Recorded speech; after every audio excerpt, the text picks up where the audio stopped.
우리 기도하고 청년부 예배를 하나님께 드립니다. 하나님, 오늘도 예배드리게 하시니 감사합니다. 예배드리며 하나님의 마음이, 비전이, 기쁨이 우리 청년들의 비전이 되고 소망이 되고 능력이 될 수 있도록 인도하여 주옵소서. 감사드리며 예수님의 이름으로 기도드립니다. 아멘. 오늘 계신 하나님 말씀은 누가복음 11장 24절에서 26절 말씀입니다. 같이 있습니다. 더러운 귀신이 사람에게서 나갔을 때에 물 없는 곳으로 다니며 쉬기를 구하되 얻지 못하고 이에 이르되 내가 나온 내 집으로 돌아가리라 하고 가서 보니 그 집이 청소되고 수리되었거늘 이에 가서 저보다 더 악한 귀신 7을 데리고 들어가서 거하니 그 사람의 나중 형편이 전보다 더 심하게 되느니라. 아멘. 할렐루야. 오늘도 예배 자리에 나온 우리 청년 여러분들을 주님의 이름으로 사랑하고 축복합니다. 오늘은 은혜를 당기며 삽시다. 은혜를 당기며 삽시다라는 제목으로 하나님께서 주신 말씀을 선포하도록 하겠습니다. 요즘은 유튜브 시대라고 합니다. 그만큼 유튜브는 전 세계에 수많은 사람들이 사용하고 있고 막강한 영향력을 발휘하고 있습니다. 그런데 유튜브에는 한 가지의 큰 특징이 있지요. 내가 어떤 부분에 관심을 갖느냐에 따라 관계된 영상들이 줄줄이 따라오게 됩니다. 그러므로 더 많은 정보를 얻을 수 있고 더 좋은 영상들을 계속해서 시청할 수가 있습니다. 하지만 반대로 그러한 이유로 내가 음란물이나 불온사상 등 잘못된 것들에 관심을 갖게 되면 그런 것들에 너무 쉽게 빠져들 수도 있다는 것입니다. 하지만 어디 유튜브에만 그러합니까? 아니지요. 이 세상에 있는 것들은 우리가 어떤 것에 관심을 갖느냐에 따라 그것에 의해 큰 영향을 받을 수밖에 없습니다. 성경에서는 그것을 너의 주인이 누구냐, 너의 주인이 누구냐 이렇게 말씀하십니다. 즉 우리의 관심을, 인생의 주인을 하나님으로 믿고 사는 자에게는 하나님께서 주시는 것들로 좋은 모습으로 살게 되지만 반대로 세상의 것을 관심 갖고 주인으로 모시게 살면 그것에 의해 끌려다닐 수 있다는 것입니다. 오늘 본문에도 그러한 말씀이 나옵니다. 귀신 들린 사람입니다. 예수님께서 불쌍히 여기시고 그 사람에게서 귀신을 내쫓아 주셨습니다. 그러자 그 귀신이 이제 다시 머물 수 있는 곳으로 찾아 헤매기 시작합니다. 그런데 그 머물 조건을 뭐라 말씀합니까? 오늘 예수님은 24절에 이렇게 말씀하십니다. 물 없는 곳을 찾아 헤맨다 라고 하세요. 왜 귀신이 물 없는 곳을 찾아 헤매일까요? 이 말씀을 이해하려면 이스라엘 지역과 기후에 대해서 알아야 합니다. 이스라엘 땅은 약 6개월은 계속해서 우기 때라 비가 내리지만 건기 때는 거의 비가 내리지 않습니다. 특히 강해 같은 곳은 너무나 뜨거운 곳이기 때문에 가만히만 있어도 피부로 수분이 증발되기 때문에 의도적으로 계속해서 물을 마시지 않으면 순간 핑 하고 쓰러질 수 있는 것입니다. 그러다 보니 그곳에서의 물은 곧 돈이고 생명이고 권력인 것입니다. 물을 누가 차지하느냐에 따라서 그 지역의 경제력, 군사력 등등 막강한 힘을 장악하게 되어 있습니다. 창세기 26장에 이삭과 아비멜렉이 우물을 놓고 계속해서 다툰 이유도 여기에 있습니다. 그러므로 그들은 물을 얻기 위해 엄청난 노력을 하며 살고 있습니다. 대부분 석회암 속으로 되어 있는 바위층인데도 불구하고 몇백 미터씩 파내려가서 우물이나 웅덩이를 만들곤 합니다. 돌을 파내려가야 되니 얼마나 많은 고통과 고난의 시간이 있겠습니까? 그만큼 물을 얻는 데는 많은 고난이 동반되어야 얻을 수 있는 것입니다. 그러한 그들에게 하늘에서 거저 내리는 물이나 땅에서 솟아나는 샘물이나 계속해서 흘러나오는 강물은 값없이 얻게 되는 은혜인 것입니다. 하나님의 선물입니다. 그래서 그들은 지금도 그러한 물들을 은혜라고 이야기합니다. 즉 귀신이 물 없는 곳을 찾아다닌다는 것은 하나님의 은혜가 없는 곳을 찾는다는 것입니다. 즉 하나님을 떠난 자, 믿지 않는 자, 또 은혜가 사라져버린 자들을 찾는다는 것입니다. 당연한 것이지요. 거룩하신 하나님과 더러운 귀신은 절대 함께할 수 없기 때문에 그렇습니다. 사랑하는 청년 여러분, 왜 담임 목사님께서 설교 중에 여러분들에게 예수님 말씀대로 살라고 강조하는 것일까요? 왜 예배드리는 일, 기도하는 일을 게을리하지 말라 하십니까? 바로 그런 일을 통해서 하나님의 은혜가 계속해서 솟아나기 때문입니다. 또 여러분들이 예수님을 떠나 은혜를 빼앗겨 버렸을 때에, 사라져 버렸을 때에 그러한 자를 찾아 괴롭히려고 다가오는 귀신들에게 고통을 받기 때문입니다. 그러므로 여러분, 오늘 말씀을 통해서 꼭 기억할 것이 있습니다. 순종해야 할 것이 있습니다. 그 첫 번째는 은혜가 있는 곳을 계속해서 찾으십시오. 물도 수원지에서, 물이 시작하는 곳에서 계속해서 흘러나오듯 은혜도 은혜가 있는 곳에서 계속해서 솟아나기 때문입니다. 여러분, 남미의 아마존 열대 우림에 대해서 아십니까? 그곳은 물이 넘쳐납니다. 아마존 강의 길이가 무려 7,025km 정도입니다. 서울서 부산까지의 거리가 약 400km이니 무려 17배에 해당하는 어마어마한 길이고 어마어마한 양의 물이 있습니다. 그래서 늘 습한 곳입니다. 그곳엔 비가 내리지 않아도 괜찮습니다. 아니, 비가 그만 내려야 할 때가, 좋을 때가 너무나 많이 있습니다. 그럼에도 그곳엔 너무나 비가 많이 오고 있습니다. 하지만 사막 지역은 어떻습니까? 그곳에 물이 너무나 부족합니다. 사람이건 짐승이건 살 수가 없습니다.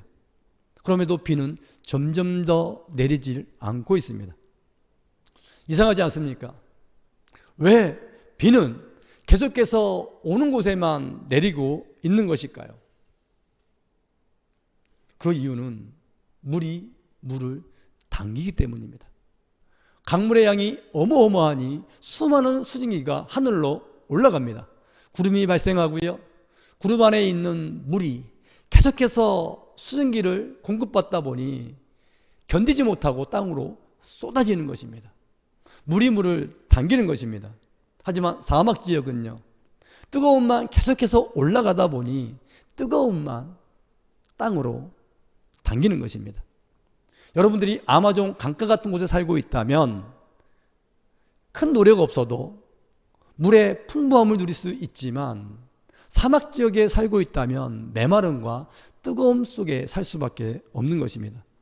그러므로 여러분, 먼저는 은혜를 계속해서, 은혜가 있는 곳을 찾으시고 머무십시오. 그것이 어디겠습니까? 우리의 교회입니다. 하나님의 말씀이 있고 예배가 있고 찬양과 기도가 있는 곳입니다. 그곳에 풍성히 머무시고 채우시기를 축복합니다. 사도행전 16장에 보면 사도 바울이 선교 여행 중에 빌립보라는 낯선 지역에 도착합니다. 그리고 안식일 날 그와 일행이 한 일은 13절에 이렇게 말합니다. 안식일에 우리가 기도할 곳이 있을까 하여 문 밖 강가에 나가라고 합니다. 그곳에서 4세 옷감 장사인 루디아라는 여인을 만나 전도를 하고, 머무는데, 전도하는 데 필요한 많은 것들을 공급받으며 교회를 세워 나갔습니다. 그도 기도할 만한 회당이나 교회가 없었을 때에 어디를 찾습니까? 하나님의 은혜가 흐르고 있는 강가를 찾습니다. 왜냐하면 유대인들에게는 예배 초소가 없을 때 하나님의 은혜가 있는 곳인 강가로 가란 말씀이 있기 때문입니다. 은혜가 있는 곳에 가면 하나님의 평강, 지혜, 그리고 응답과 도우심이란 좋은 것들이 계속해서 넘쳐나기 때문입니다. 그리고 두 번째입니다. 또 하나 할 것이 있습니다. 바로 여러분의 초소를 은혜의 자리로 만드십시오. 여러분의 방, 여러분의 집, 더 나아가 여러분이 다니고 있는 학교나 직장을 물이 풍부한 곳, 은혜가 넘쳐나는 곳으로 만드시기를 축복합니다. 물이 넘쳐나는 곳일수록 더 많은 비가 내리듯이 여러분들에게 있어 은혜 장소가 많으면 많을수록 은혜를 당기는 힘이 더 강력하게 나타나기 때문입니다. 일주일에 보통 하루 이틀만 교회에 가서 주로 은혜를 받는다면 훨씬 더 많은 시간을 보내야 되는 저와 여러분들은 이 악한 귀신의 괴롭힘이나 영향을 받을 수도 있습니다. 여러분, 귀신을 특별한 대상, 특별한 사람에게만 나타나는 존재로 착각하지 마십시오. 우리가 하나님이 기뻐하지 않는 일이나 생각, 죄 가운데 빠질 때마다 사탄은 우리의 마음을 움직이려고 합니다. 그러면 안 되는 줄 알면서도 계속해서 짜증을 내게 하거나 이제 그만해야지, 그만 봐야지 하면서도 음란문이나 게임 같은 거를 멈추지 못하게 하기도 하고요.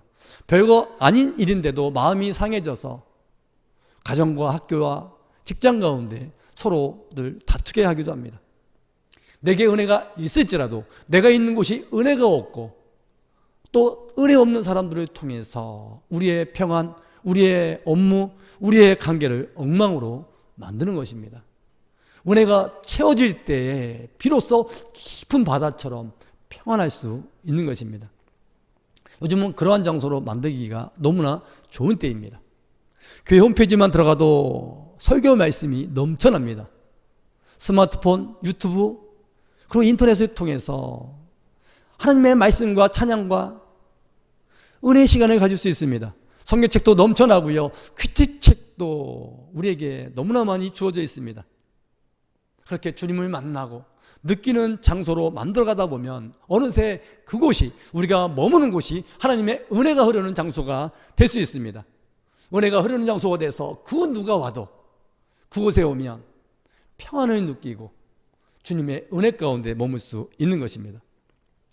사무엘상 19장에 보면 분노로 가득 찬 사울왕이 다윗을 죽이기 위해 라마 나요스로 군사들을 계속해서 보냅니다. 하지만 그곳에 간 사람들은 모두 기도하는 사람, 하나님의 은혜 안에 머무는 사람들로 바뀌었습니다. 화가 가득한 사울왕이 그곳에 도착했을 때 그도 똑같이 그런 사람이 되었습니다. 왜 그렇습니까? 사무엘 선지자와 제자들이 그곳에서 하나님께 기도하고 예배드리며 은혜가 강력하게 나타나는 장소로 만들었기 때문에 그렇습니다. 우리가 그렇게 우리의 초소에서 은혜를 사모하며 은혜가 흐르는 장소로 만들 때에 심각한 고민에 빠져 있는 친구, 절망 가운데 있는 사람, 심지어 몸이 아파 고통받고 있는 사람들도 여러분들과 이야기만 하면, 여러분이 머문 곳에 있기만 하면 소망이 생기고 마음이 밝아지고 몸도 건강해지는 것입니다. 하나님의 은혜가 임하면 성경에서 말씀하시는 더러운 자, 속이는 자, 망하게 하는 자라는 그 귀신이 벌벌 떨며 사라지기에 당연한 현상인 것입니다.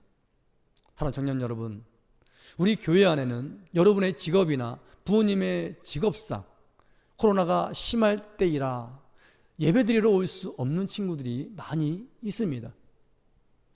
그러한 여러분들에게 교회 와라, 예배 참석하라, 이런 말씀은 굉장히 부담이 될 것입니다. 목사님도 그것 때문에 마음이 아픕니다. 우리 하나님도 동일하게 그러하십니다. 그렇지만 여러분, 너무 낙심하지 마시고 꼭 한 가지를 기억하십시오. 하나님의 은혜를 사모하십시오. 교회 오기 힘들다면 은혜를 사모하며 가정에서 온라인 예배에 집중하십시오. 여러분의 초소에서 수시로 찬송하며 기도하며 그리고 주어진 큐티도 열심히 하십시오. 여러분들의 형편을 잘 하시는 하나님께서 하나님의 은혜로 여러분들을 감싸고 지키실 것입니다. 그리고 마침내 모든 것이 잠잠해져서 함께 예배드리는 그때가 되었을 때 그동안 받지 못했던 은혜도 넘쳐나도록 더하여 주실 것입니다. 그리고 여러분들이 하나님의 은혜를 사모하던 그 장소들을 하나님의 은혜가 계속해서 솟아나는 하나님의 기쁨과 은혜가 흐르는 하나님의 집으로 만드실 줄 믿습니다. 우리 그렇게 은혜를 사모하며 은혜를 당기며 살아가시는 저 여러분 되기를 주님의 이름으로 축복합니다. 사랑하는 하나님 감사합니다. 우리 청년들이 가는 곳마다 만나는 사람마다 하나님의 은혜로 기쁨을 주고 생명을 살리는 그러한 능력자로 사용하여 주옵소서. 함께 주님을 찬양드리며 예수님의 이름으로 기도드립니다. 아멘. 우리 주기도 예배를 마칩니다. 하늘에 계신 우리 아버지, 아버지의 이름을 거룩하게 하시며 아버지의 나라가 오게 하시며 아버지의 뜻이 하늘에서와 같이 땅에서도 이루어지게 하소서. 오늘 우리에게 일용할 양식을 주시고 우리가 우리에게 잘못한 사람을 용서하여 준 것 같이 우리 죄를 용서하여 주시고 우리를 시험에 빠지지 않게 하시고 악에서 구하소서. 나라와 권능과 영광이 영원히 아버지의 것입니다. 아멘.